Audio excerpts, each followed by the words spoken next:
Hello' friends, কি খবৰ? আকৌ এটা নতুন ভিডিঅ' লৈ আহিলোঁ। আজিৰ ভিডিঅ'টো ৰাতিপুৱাৰ পৰা আৰম্ভ কৰিলোঁ। এয়া ল'ৰা আৰু মই একেলগে ৰাতিপুৱাৰ চাহকাপ খালোঁ। খাই বৈ তাক পঢ়িব দিলোঁ আৰু মই ইফালে ভাতৰ যোগাৰ কৰিলোঁ। এয়া ভাতত আজি বনালোঁ শাকৰ ভাজি আলুৰ সৈতে, লগতে বুট দালি পনীৰ দি বনালোঁ।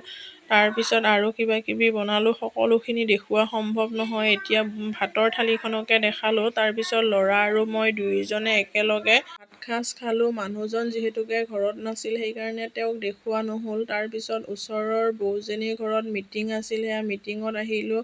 মিটিঙৰ মানুহখিনিক অকণমান আপোনালোকক দেখালোঁ। দেখিয়ে থাকে যিহেতুকে তেওঁ এবাৰ দেখালোঁ। তাৰপিছত আৰু এখন মিটিং আছিল, তাতেও আহিলোঁ। তাতেও মিটিং কৰি এতিয়া খোৱাৰ পৰ্ব আৰম্ভ হ'ল। খোৱাৰ পৰ্বখিনিকে অকণমান আপোনালোকক দেখালোঁ। তাৰপিছত ভাটিবেলা সময়ত গাঁৱৰ ওচৰৰে এখন বিয়া আছিল, বিয়ালৈ গ'লোঁ। বিয়াত ভিডিঅ' কৰা নহ'ল, একেবাৰে খোৱাৰ থালিখনকে আপোনালোকক দেখালোঁ। Bye bye.